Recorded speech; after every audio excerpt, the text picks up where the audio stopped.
Bloomberg Audio Studios. Podcasts, radio, news. This is the Bloomberg Surveillance Podcast. I'm Paul Sweeney, along with Tom Keene. Join us each day for insight from the best in economics, geopolitics, finance, and investment. You can also watch the show live on YouTube. Visit the Bloomberg Podcast channel on YouTube to see the show. Weekday mornings from 7 to 10 Eastern from our global headquarters in New York City. Subscribe to the podcast on Apple, Spotify, or anywhere else you listen. And as always, on Bloomberg Radio, the Bloomberg Terminal, and the Bloomberg Business app. A huge issue for market investors is, what is this Federal Reserve going to do? I mean, we started the year thinking 6 rate cuts. If you look at WIRP Go, that's kind of what the market was discounting. Now we're kind of like 3 or 4. I don't know. But our next guest, he has an informed opinion. Rich Clarida, former vice chair at the Federal Reserve. Now he's got a paying job. He's a managing director at the New York office and PIMCO's global economic advisor. Rich, thanks so much for joining us here in studio here. Hey, Rich, good to see you. Yeah. What is your Federal Reserve going to do, and when are they going to do it? I've been doing other things for 2 years, so it's not my Fed anymore. I think they think they're done. I think they think the next move is a cut, and certainly in the recent press conference, the chair did not really try to push away the idea that they would start this summer. And so I think WIRP is more or less where I would be right now as well, 3 cuts.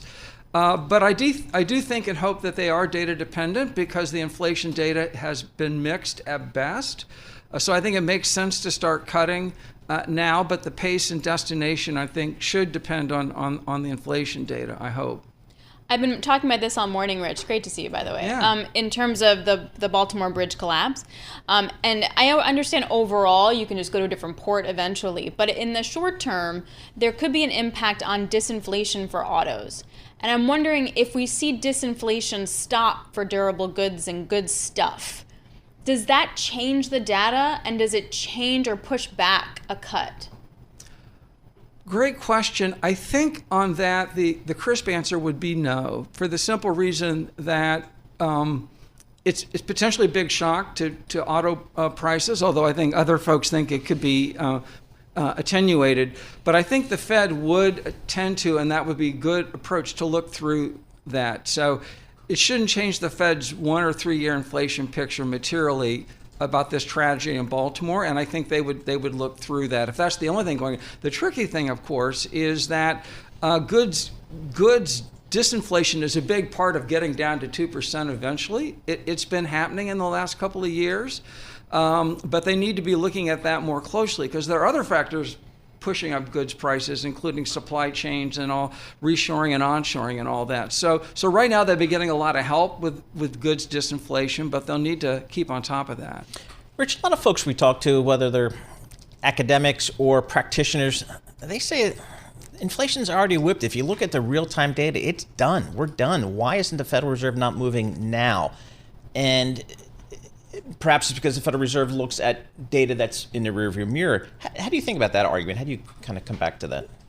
Well, I think that if the Fed were targeting the CPI inflation index, which is probably more well understood than the PCE, the CPI is running a point hotter now. It's somewhere in the high 3s, maybe low 4s. So we really wouldn't be talking about Fed rates cut if the Fed were targeting a different index.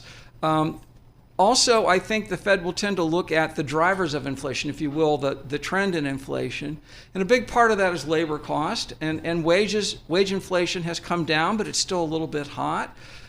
So certainly if I were still at the Fed, which I'm not, I wouldn't be in the mission accomplished camp. I would be encouraged by the data we got in the second half of last year. And it's been very, very great, as Governor Waller was saying 2 years ago, that we've been able to disinflate without really any pain in the labor market. So, knock on wood that continues. But I don't think if you look at broader measures of inflation that we're there yet. Why did the Fed miss the boat on inflation a few years ago? And will they miss the boat now? Well, I was there, of course, then in '01 and charter member of Team Transitory. So you were Team Transitory. Oh yeah. And everyone hated that was the word, but yet that was true. Well, it was in the FOMC statement, which I signed off on, so I guess I didn't hate it at the time. Look, initially in the spring and summer of 2021. Headline inflation was high, but it was not really broad-based. In fact, I remember at one point saying to one of my colleagues, I'm not prepared to raise rates because used car prices are up 40%. But by the second half of 2021, it didn't matter. Every inflation index was going up and was very broad-based. And so I think the transitory story had a confrontation with reality, and the Powell Fed pretty quickly, beginning in the fall of 2021, began to pivot to tighter policy. So Team Transitory was really in play, for maybe 6 or 9 months, but the Fed moved pretty quickly once the data changed. And do you feel like the economy is in such a position now that, again, we had some inflation data over the last month or so that kind of suggested to some people that maybe inflation's not beaten down here. So does it suggest that the Fed can, in fact, wait here and just kind of let the long and variable lags play out? I think that is certainly an option, and I think that is a message the chair was conveying at the press conference at the last meeting. They think their policy is restrictive, so one option, if you think policy is restrictive, is just to delay the cuts, and the longer you keep policy restrictive, the more the lags will tend to kick in. But they're also very cognizant of the fact that they're getting some good news on the supply side. Labor force participation's up, productivity growth is up, and appropriately, they don't want to lean against that. So if more people are working and they're more productive, you don't want to try to lean against that. Rich, what would be a word that you would use to describe inflation now? Like if it was, because, to some extent, transitory wasn't wrong. Like for goods prices, it was transitory. Just the time frame of transitory was challenging. What's the word you would use? I don't know if I have a word. I'd say we're on the right path, but there is a risk that the progress could stall. Maybe on the next time I come on, I can condense that to one word. Okay, I'm going to think about that too. Risky, nerve-wracking. Sticky and stubborn is a possibility. All right, Rich, you got some advanced degrees at some place in Cambridge, Massachusetts, but the bottom line is you're University of Illinois Illini. And proud Sweet of it. 16. And proud of it. How do you feel about your Sweet 16 Illini Well, here? I looked it up. It's been a long time since my Illini made the Sweet 16. In fact, it was 20 years ago, which in itself is pretty sad. You got to root for them. I think when they did make it to the Final Four, they played a North Carolina team that was better. So, hope springs eternal. I graduated in 1979, so it's been a long time since the Illini have been the center of attention in basketball. But you'll be rooting them on against, I guess, Iowa State this time, right? Oh, yeah. All right, good stuff. All right, Richard Clarida, thank you so much for joining us. Richard Clarida, former Vice Chair of the Federal Reserve.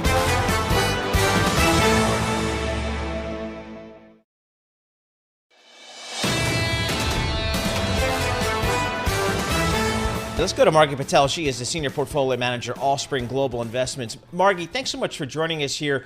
I've got a market that on the S&P 500 is up, kind of 10% this year. We had this big move off of the October lows of last year. What do I do here? Do I jump into this market? Do I just stick with my 2-year Treasury at 4.6%? What do I do here? Well, I think the main thing is to say the economy's in great shape, and it looks as if it's actually on the verge of slightly reaccelerating. A number of other countries in the world also look as if they're modestly accelerating. So that says you have to really stick with equities and, look for the best sectors and the best companies and not be scared off by another recession scare. So if, though, the scenario that you just set up, Margie, means that the Fed maybe won't cut, does that then weirdly disrupt the bullish scenario you just laid out? Well, I think when you looked at the economy, you've looked at corporate profits now for over 2 years, and there are very few companies that have actually been sensitive to the changes in the Federal Reserve. Profit margins weren't squeezed when the Fed raised short rates by 5 percentage points. And I think if they cut by a quarter or don't cut by a quarter or half, whatever, I won't say the economy is impervious to it, but I think that the whole economy is much less sensitive to changes on the part of Federal Reserve policy. I think that's why the Fed's a little flummoxed, because their actions don't really seem to have the effects in the real economy that they thought they would see. All right, so given that backdrop, Margie, are there certain sectors that you think are attractive here? I mean, of course, Alex Steele's been long the Magnificent Seven all along, so she's just clipping coupons here. But how about the rest of us who maybe are still looking for some opportunities?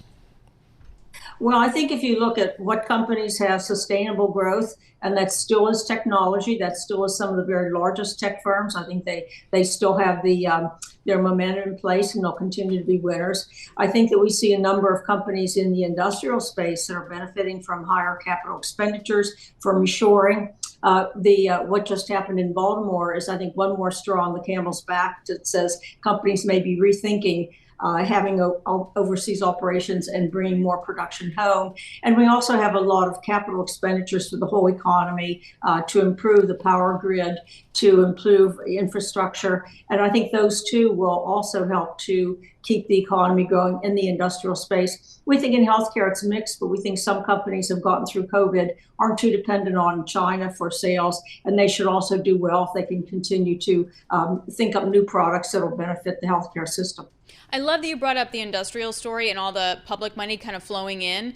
The getting private capital in has been increasingly difficult, and sort of squaring that gap, I don't know, sure.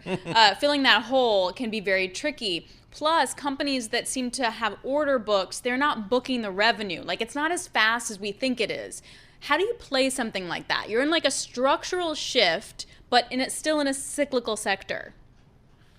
Yes, well, that's right. Because I think companies aren't just madly spending money on hope they'll get a return. I think they're being very prudent in where they make capital expenditures. And it's not the whole economy. It's particularly those sectors that we all were able to get a good return. Again, such as technology, certain parts of the power market. It looks as if suddenly people realize that the whole economy is rather short on power to run the economy. And and also in the energy space, I think we've seen them be pretty disciplined on capital expenditures, but I think we'll continue to see energy capex. And so for those sectors that need capex that can justify good return, I think we'll continue to see capital expenditures. And Paul, to this point, do you know what the third best performing stock in the S&P is this quarter? No.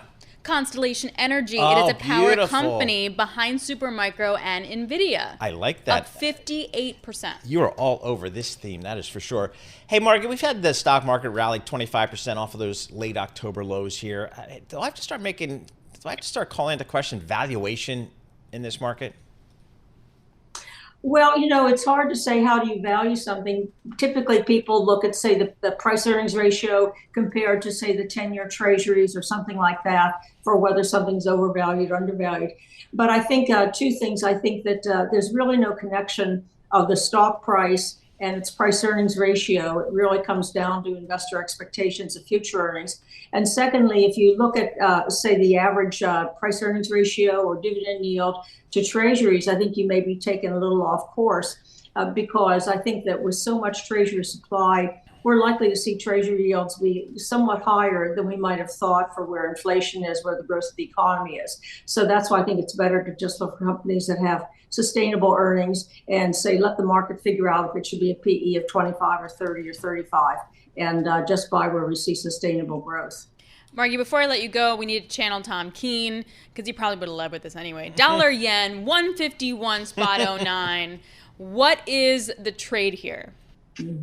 Well, we all have our biases. I think U.S. is best. I continue to see U.S.-based companies that have tremendous growth opportunities that really are greater than what I see in other parts of the world.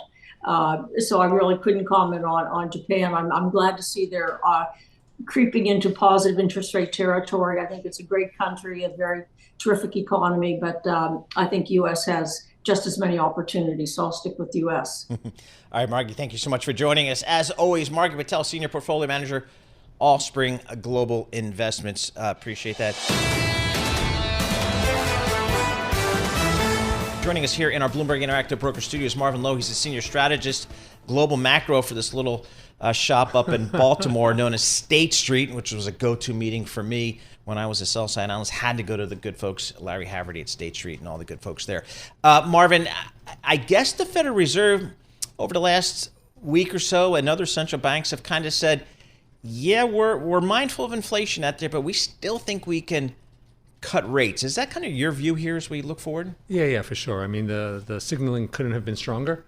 Everyone's lining up to begin in June, and that's a fairly aggressive, dovish impulse for the market to absorb. So I mentioned this in the last hour, but Bloomberg Economics talked about the bridge and the Fed and inflation.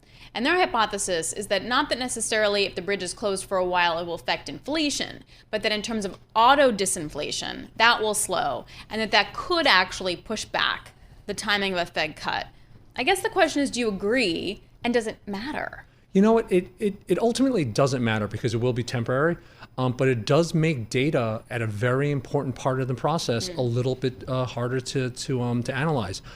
Goods disinflation has been so important for this inflation story over, let's say the last 4 months, where the end of last year it drove a lot of the optimism, and then all of a sudden when we got less goods disinflation in January and February, all of a sudden everyone's worried about inflation again. So, we've got access to some online indicators around inflation, and they're showing a little bit more of a little bit more perkiness as we go even into March, into the beginning of April.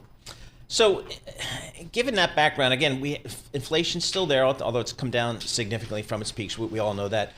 What do we do in the fixed income space here? I mean, I don't know. I can just go buy a 2-year Treasury at 4.6% and go kick back and maybe go skiing here, get some spring skiing in here.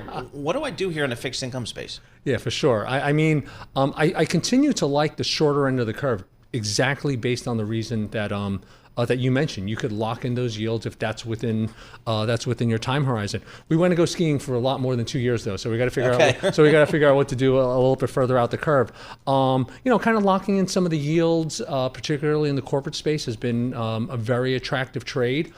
Spreads are tight, that makes a challenge. But if you're just clipping those coupons, you could lock in those yields for a 5 to 7 year period. And let's hope we're still skiing after that too. So that's a yield play, not a price appreciation play or anything like that. It is. It definitely is more of a total return type of environment. If you're a fund manager and you're managing to benchmarks and you're trying to look for spread compression, that becomes a bit harder. So for me, I think we've talked about this, that I had money sitting in a money market fund. I'm the kind of gal you have it that'll in a mattress.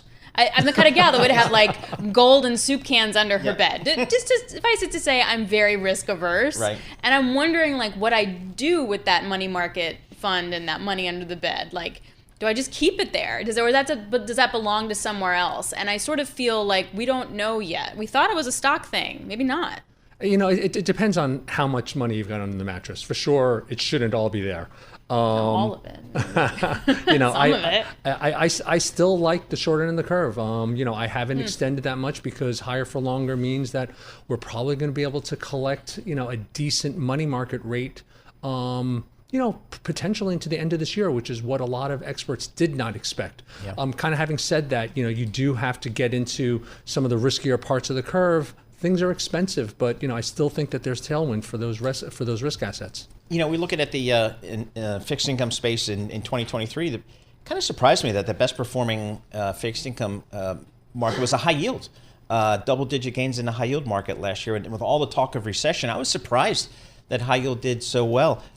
What do you think about taking some of that type of credit risk these days? You know what? High yield is expensive for sure. Okay. It is a credit market. So, if you're comfortable picking those credits within the double B space, the default rates around that type of environment are not overly penal, but you have to pick those credits. Overall, if you're kind of buying the broader index, be aware that there still is risk that lurks with this inverted yield curve and a higher for longer kind of Fed as we go into next year. Okay, so if I take some of that money out of the money market fund and I don't want to put it in the 2-year, but I want to put it in the equity market, am I putting it in NVIDIA, or am I putting it in energy, or am I putting it in utilities?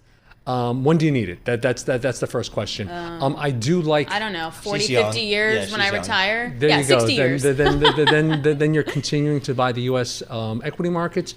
And I've always liked growth. I've always felt that U.S. investors, the demand for growth globally is something that puts U.S. investors in a good position.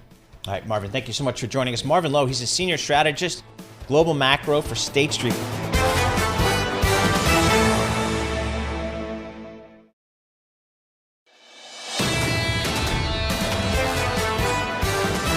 All right, your daily look at the front pages around the world. Lisa Mateo, the newspapers.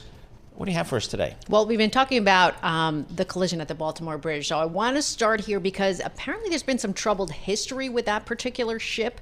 So this is according to Vessel Finder. It was built in 2015, right? But it hit a stone wall berth at the port of Antwerp in Belgium in 2016. So it suffered some damage there, but it still remained afloat.